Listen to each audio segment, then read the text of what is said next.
हरे कृष्णा, राधे राधे। आप सभी का स्वागत है हमारे YouTube चैनल में। मित्रों, आज की वीडियो में हम आपके लिए इंदिरा एकादशी व्रत की कथा लेकर आए हैं। मित्रों, हमारे हिंदू पुराणों और शास्त्रों में या फिर ऐसा आपने अपने बड़े बुजुर्गों से भी सुना होगा, यदि हम कोई कथा सुनते हैं तो उस कथा को आधा अधूरा कभी नहीं छोड़ना चाहिए। यदि आप लोग हमारी इस कथा को सुन रहे हैं, आप लोगों ने हमारे चैनल पर विजिट कर लिया है, तो इस एकादशी की कथा को आप सभी लोग पूरा सुने, क्योंकि मित्रों कहा जाता है यदि आप लोग किसी कथा को सुनते हैं या किसी पूजा पाठ में जाते हैं तो उस पूजा पाठ को कभी भी अधूरा छोड़कर नहीं आना चाहिए। ऐसे में आप लोगों को पाप भी लग सकता है। चलिए बढ़ते हैं वीडियो में। मित्रों, हिंदू धर्म में एकादशी तिथि विशेष महत्व रखती है। ये तिथि मुख्यतः भगवान विष्णु को समर्पित है। प्रत्येक वर्ष अश्विन माह में कृष्ण पक्ष की एकादशी तिथि को इंदिरा एकादशी का व्रत किया जाता है।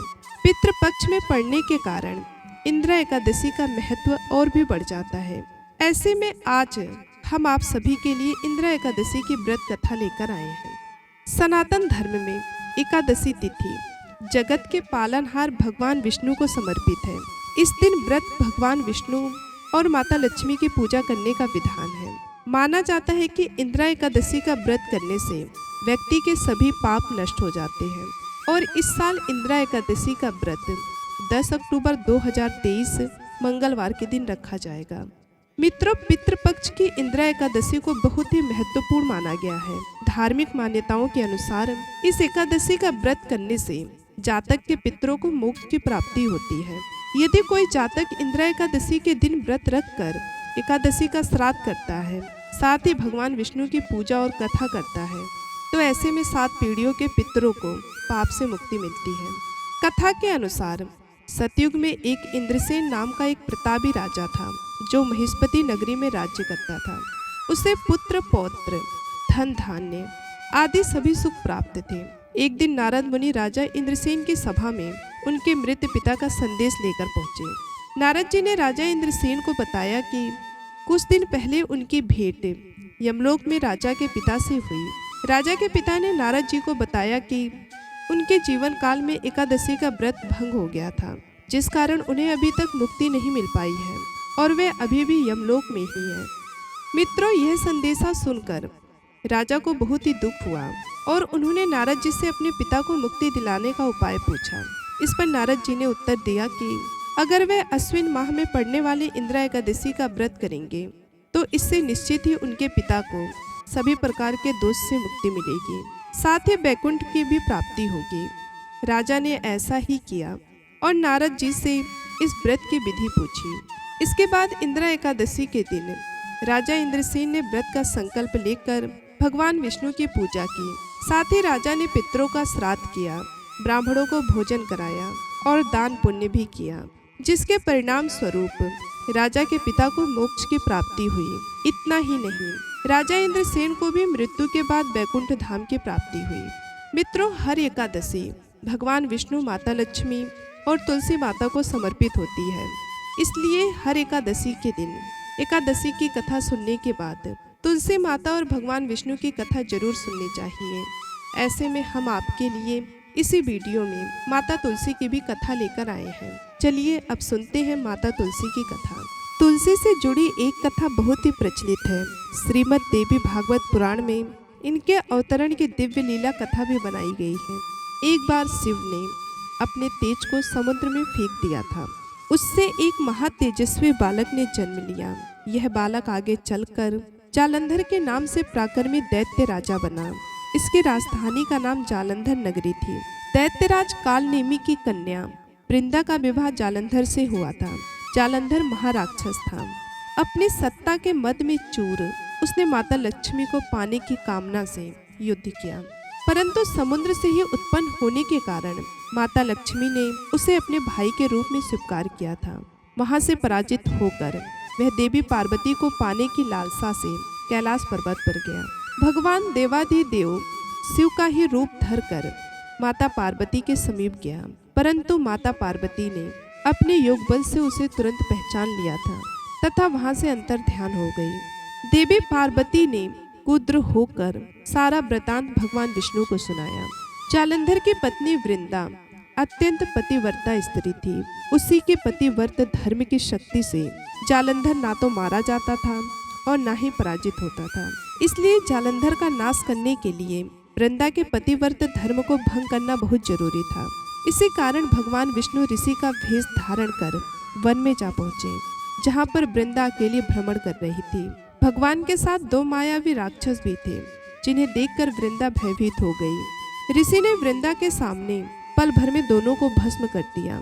उनकी शक्ति देखकर वृंदा ने कैलाश पर्वत पर महादेव के साथ युद्ध कर रहे अपने पति जालंधर के बारे में पूछा। ऋषि ने अपने माया जाल से 2 वानर प्रकट किए। एक वानर के हाथ में जालंधर का सिर था तथा दूसरे के हाथ में धड़। अपने पति की यह दशा देखकर वृंदा मूर्छित होकर गिर पड़ी। होश में आने पर उन्होंने ऋषि रूपी भगवान से विनती की कि वह उसके पति को जीवित करें। भगवान ने अपनी माया से पुनः जालंधर का सिर धड़ से जोड़ दिया, परंतु स्वयं भी वह उसी शरीर में प्रवेश कर गए। वृंदा को इस छल का जरा भी आभास न हुआ। जालंधर बने भगवान के साथ वृंदा पतिव्रत का व्यवहार करने लगी, जिससे उसका सात्वित्व भंग हो गया। ऐसा होते ही वृंदा का पति जालंधर युद्ध में हार गया। इस सारी लीला का जब वृंदा को पता चला तो उसने क्रुद्ध होकर भगवान विष्णु को शिला होने का श्राप दे दिया तथा स्वयं सती हो गई।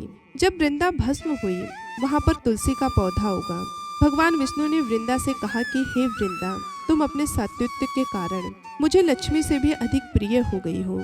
अब तुम तुलसी के रूप में सदा मेरे साथ रहोगे। जो मनुष्य भी मेरी शालिग्राम रूप के साथ तुलसी का विवाह करेगा, उसे इस लोक और परलोक में विपुल यश प्राप्त होगा। जिस घर में तुलसी होती है, वहाँ यम के दूत भी आज समय नहीं जा सकते।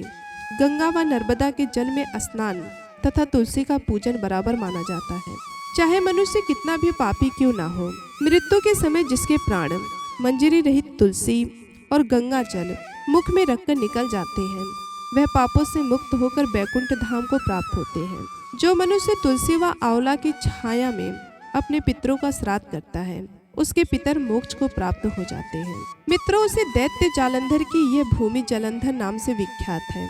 सती वृंदा का मंदिर मोहल्ला कोट किशनचंद में स्थित है।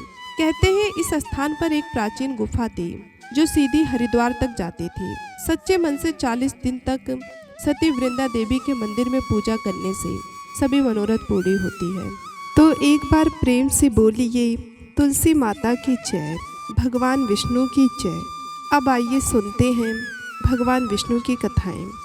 एक बार की बात है, भृंगु ऋषि ने जानना चाहा कि ब्रह्मा, विष्णु और महेश में कौन सबसे श्रेष्ठ है। वह बारी बारी से सबके पास गए। ब्रह्मा और महेश ने भृंगु को पहचाना तक नहीं, ना ही आदर किया। इसके बाद भृंगु विष्णु के यहाँ गए। विष्णु भगवान विश्राम कर रहे थे और माता लक्ष्मी उनके पैर दबा रही थी। भृंगु ने पहुँचते ही ना कुछ कहा ना सुना और भगवान विष्णु की छाती पर पैर से प्रहार कर दिया।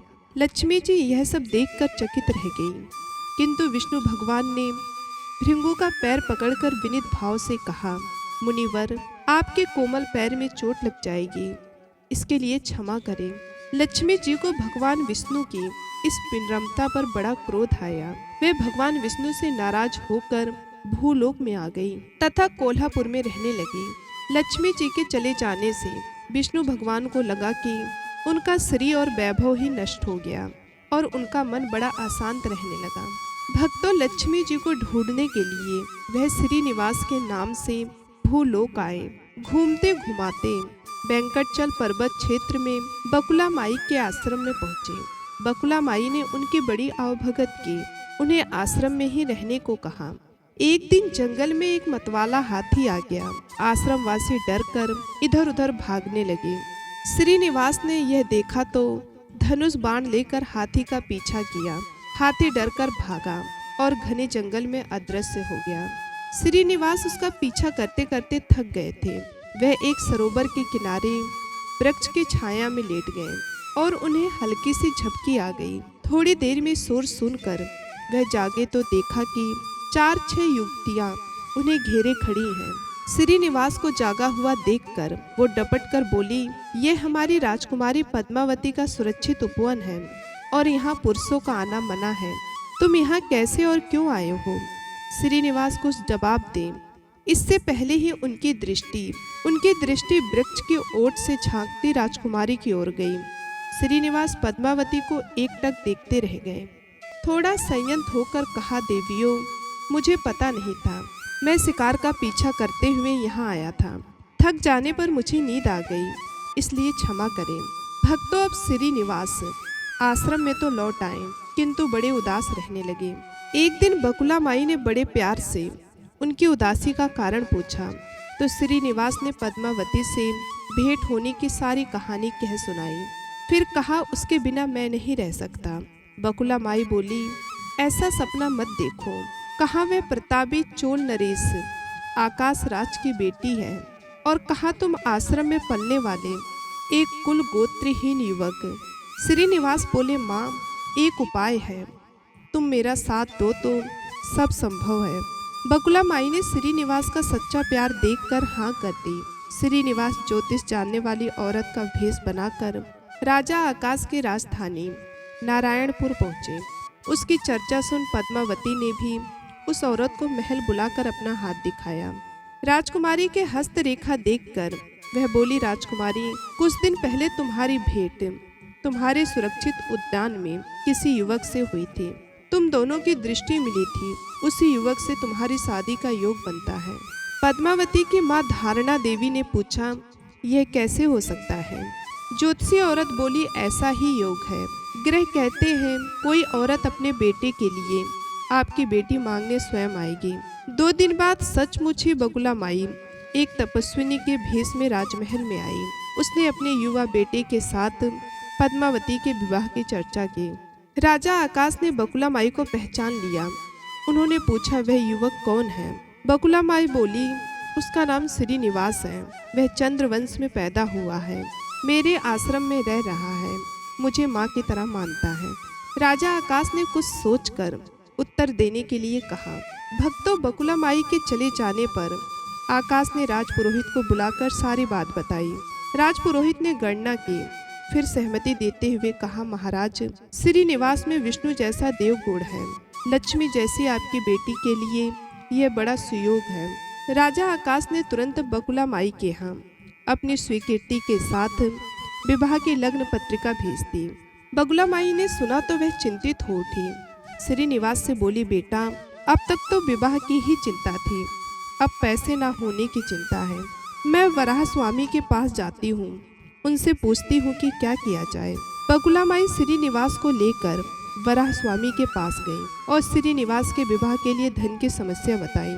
तब वराह स्वामी ने 8 दिक्पालों इंद्र, कुबेर, ब्रह्मा, शंकर आदि देवताओं को अपने आश्रम में बुलवाया और फिर श्रीनिवास को बुलाकर कहा, तुम स्वयं इन्हें अपनी समस्या बताओ। श्रीनिवास ने देवताओं से कहा, मैं चोल नरेश राजा आकाश की बेटी पद्मावती से विवाह करना चाहता हूँ। मेरी हैसियत राजा के अनुरूप नहीं है, मेरे पास धन नहीं है, मैं क्या करूँ? इंद्र ने कुबेर से कहा, कुबेर, इस काम के लिए तुम श्रीनिवास को ऋण दे दो। कुबेर ने कहा, ऋण तो दे दूंगा, पर उसे यह वापस कब और कैसे करेंगे, इसका निर्णय होना चाहिए। श्रीनिवास बोले, इसकी चिंता मत कीजिए, कलयुग के अंत तक मैं सब ऋण चुका दूंगा। कुबेर ने स्वीकार कर लिया। सभी देवताओं की साक्षी में श्रीनिवास का ऋण पत्र लिखा गया। उस धन से श्रीनिवास और पद्मावती का विवाह बड़ी धूमधाम से हुआ। तभी नारद ने कोल्हापुर जाकर लक्ष्मी को बताया, विष्णु ने श्रीनिवास के रूप में पद्मावती से विवाह कर लिया है। दोनों वेंकटाचलम पर्वत पर रह रहे हैं। यह सुनकर लक्ष्मी जी को बड़ा दुख हुआ। वह सीधे वेंकटाचलम पहुंची। विष्णु जी की सेवा में लगी पद्मावती को भला बुरा कहने लगी। श्रीनिवास विष्णु रूपी मेरे पति हैं, तुमने इनके साथ विवाह क्यों किया? दोनों ने वाक युद्ध होने लगा तो श्रीनिवास को बड़ा दुख हुआ। वो पीछे हटे और पत्थर की मूर्ति के रूप में बदल गए। जब दोनों देवियों ने ये देखा तो उन्हें बड़ा दुख हुआ कि श्रीनिवास तो अब किसी के ना रहे। इतने में शिला विग्रह से आवाज आई, देवियों, मैं इस स्थान पर वेंकटेश्वर स्वामी के नाम से अपने भक्तों का अविष्ट पूरा करता रहूंगा। उनसे प्राप्त चढ़ावे के धन द्वारा कुबेर का कर्जा ब्याज सहित चुकाता रहूंगा। इसलिए तुम दोनों मेरे लिए आपस में झगड़ा मत करो। भक्तों, यह वाणी सुनते ही लक्ष्मी जी और पद्मावती दोनों ने सिर झुका लिया। लक्ष्मी कोल्हापुर आकर महालक्ष्मी के नाम से प्रतिष्ठित हो गई और पद्मावती तिरुनाचुर में शिला विग्रह हो गई। आज भी तिरुपति क्षेत्र में तिरुमला पहाड़ी पर भगवान वेंकटेश्वर स्वामी के दर्शन हेतु भक्तों गणों से इसी भाव से शुल्क लिया जाता है। उनकी पूजा पुष्प मिष्ठान आदि से ना होकर धन द्रव्य से होती है। इसी धन से भगवान श्री कृष्ण वेंकटेश्वर स्वामी कुबेर का कर्जा चुका रहे हैं। एक बार प्रेम से बोलिए, वेंकटेश्वर स्वामी की जय, कुबेर महाराज की जय, माता लक्ष्मी की जय। आइए भक्तों, अब सुनते हैं भगवान विष्णु की दूसरी कथा। एक शहर में एक बहुत बड़ा साहूकार रहा करता था। साहूकार बहुत ही ईमानदार और दानवीर था। साहूकार जहाजों में अपने माल को दूसरे देश में बेचकर पैसे कमाता था और यही कर करके उस साहूकार ने बहुत सारा धन एकत्रित कर लिया था और जितना उसने धन कमाया था उससे थोड़ा धन दान में दिया करता था। लेकिन साहूकार का विवाह जिस स्त्री से हुआ था वह साहूकार से बहुत विपरीत थी। साहूकार को दान देना बहुत पसंद था, लेकिन साहूकार की पत्नी बहुत ही कंजूस थी। वह 1 रुपया भी किसी को नहीं दिया करती थी। कुछ समय पश्चात जब साहूकार अपने व्यापार के सिलसिले से दूसरे देश गया था, तब साहूकार के घर पर बृहस्पति देव साधु का रूप लेकर भिक्षा मांगने के लिए साहूकार की पत्नी के पास गए। साहूकार की पत्नी से भिक्षा मांगने लगे। साहूकार की पत्नी ने बृहस्पति देव से कहा कि हे ब्राह्मण, मैं दान दे देकर बहुत थक चुकी हूँ और मुझसे अब यह नहीं किया जाता है। आप मुझे कोई ऐसा उपाय बताएं जिससे मेरा सारा धन बर्बाद हो जाए और मैं खुशी खुशी अपना जीवन व्यतीत कर सकूं। मित्रों, बृहस्पति देव साहूकार की पत्नी की बात सुनकर साहूकार की पत्नी से बोले, तुम तो बहुत ही विचित्र कन्या हो। तुम्हारे पास तो इतना सारा धन है, उसके बाद भी तुम इस धन से दुखी हो। अगर तुम्हारे पास कुछ ज़्यादा ही धन आ गया है तो तुम उन नेक कामों में लगाओ। तुम कुंवारी कन्याओं का विवाह करवाओ, बच्चों के लिए विद्यालय खुलवाओ और बड़े बड़े बाग बगीचे खुलवाओ, जिससे तुम्हें ऐसा करने से स्वर्ग की प्राप्ति हो सकती है। लेकिन दोस्तों, साहूकार की पत्नी तो निहायती कंजूस थी। उसने बृहस्पति देव की बात को अस्वीकार दिया और कहने लगी कि मैं अपना धन किसी को नहीं दूंगी। बृहस्पति देव ने साहूकार की पत्नी से कहा कि अगर तुम्हारी यही मनोकामना है तो तुम एक काम करना, तुम 7 बृहस्पतिवार को अपने घर को गोबर से लीपना, अपने बालों को पीली मिट्टी से धोना और बाल धोते समय स्नान करना, साहूकार से अपनी हजामत करवाना और अपने घर में मांस का सेवन करना और अपने कपड़े धोना। ऐसा करने से तुम्हारा सारा धन समाप्त हो जाएगा और तुम अपना जीवन खुशी खुशी व्यतीत कर पाओगे। मित्रों, साहूकार की पत्नी ने बृहस्पति देव की बात मानकर सारे कार्य करने लगी जो बृहस्पति देव ने साहूकार की पत्नी से करने के लिए कहा था। जैसे ही मात्र 3 गुरुवार ही हुए थे, साहूकार के पास से सारा धन समाप्त हो गया और 3 दिन में ही साहूकार की पत्नी मर गई। जब साहूकार दूसरे देश से वापस अपने घर आया, तब उसने देखा कि उसके घर में तो सब कुछ बर्बाद हो चुका है। उसके पास 1 भी रुपया नहीं बचा है और उसके बच्चे बहुत जोर से रो रहे हैं। उसकी पत्नी भी मर चुकी है। तब साहूकार ने अपने बच्चों से कहा कि तुम चिंता मत करो, हम लोग दूसरे देश में जाएंगे, वहां जाकर अपना जीवन यापन करेंगे। मित्रों, साहूकार अपने बच्चे को लेकर एक दूसरे शहर चला गया। वहां पर वह रोजाना लकड़ी काट कर बाजार में जाकर बेचता और उससे कुछ धन कमाकर घर लेकर आता और ऐसा करते करते अपना जीवन व्यतीत करने लगा। एक दिन जब साहूकार लकड़ियां काट कर अपने घर गया, उसके बच्चों ने कहा कि पिताजी, मुझे दही खाने का बहुत मन कर रहा है, आप मेरे लिए दही ले आइए। लेकिन साहूकार के पास तो दही खरीदने के लिए भी पैसे नहीं थे। लेकिन साहूकार ने अपने बच्चों से कहा कि तुम चिंता मत करो, मैं तुम्हारे लिए दही लाऊंगा। और ऐसा कहकर वह वहां से चला गया। साहूकार थोड़ी दूर जाने के पश्चात एक पेड़ के नीचे बैठ गया और वहां पर जोर जोर से रोने लगा, अपनी दशा पर विचार करने लगा। तभी वहां पर बृहस्पति देव एक साधु का भेष लेकर आए और साहूकार से कहने लगी कि तुम क्यों रो रहे हो। तब साहूकार ने कहा कि ब्राह्मण देव, आपको तो सब पता है, और ब्राह्मण को अपनी सारी कहानी बता दी। जिसके बाद बृहस्पति देव ने साहूकार से कहा कि यह सब तुम्हारी पत्नी ने किया था। तुम्हारी पत्नी ने बृहस्पति देव का अपमान किया था, जिसके कारण तुम्हारा सारा धन नष्ट हो गया और तुमको ऐसा कष्ट भोगने पड़ रहे हैं। लेकिन तुम चिंता मत करो, मैं तुमको एक उपाय बता रहा हूँ जिसको करने से तुम्हारा जीवन फिर से सही हो जाएगा। तब साहूकार ने ब्राह्मण से कहा कि आप मुझे बताइए कि मुझे क्या करना है। ब्राह्मण ने बताया कि तुम गुरुवार के दिन बृहस्पति देव की पूजा पाठ कर लो। कुछ पैसों से गुड़ और चने लाकर और एक लोटे में जल भरकर उसमें शक्कर डालकर प्रसाद बना लो और उस प्रसाद को बृहस्पति देव का पाठ करने के बाद सभी में बांट देना और खुद भी उस प्रसाद को ग्रहण कर लेना। ऐसा करने से तुम्हारे सारे कष्ट दूर हो जाएंगे। लेकिन तब साहूकार ने ब्राह्मण से कहा कि हे ब्राह्मण देव, मेरे पास तो इतने रुपए भी नहीं है कि मैं अपने बच्चे को दही खिला सकूं, तो मैं यह पूजा की सामग्री कहाँ से लाऊंगा। तब ब्राह्मण ने कहा कि तुम चिंता मत करो, तुम अपनी लकड़ियाँ काट कर शहर में ले जाकर बेचो, जिससे तुम्हें पहले से कई गुना ज़्यादा पैसे मिलेंगे। तुम उन पैसों से सब कुछ कर सकते हो। मित्रों, जिसके बाद साहूकार ने ब्राह्मण देव की बात मानकर लकड़ियाँ काटने के लिए निकल गया। लकड़ियाँ काटकर साहूकार बाजार में जाकर लकड़ियों को चौगुने दामों पर बेच दिया और दही लेकर अपने घर चला आया।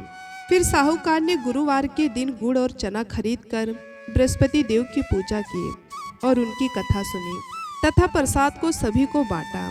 लेकिन अगले ही गुरुवार को साहूकार बृहस्पति देव की पूजा पाठ करना भूल गया, जिससे बृहस्पति देव साहूकार से नाराज हो गए। एक दिन शहर के राजा ने अपने महल में एक बहुत बड़े यज्ञ का आयोजन किया था और उसके लिए शहर के सभी लोगों को भोजन पर आमंत्रित किया था। सभी लोग राजा के यहाँ भोजन करके समय से चले गए थे, लेकिन साहूकार और उसकी बेटी राजा के घर देरी से पहुँचे। तब राजा ने साहूकार और उसकी बेटी को अपने महल के अंदर ले जाकर भोजन ग्रहण करवाया।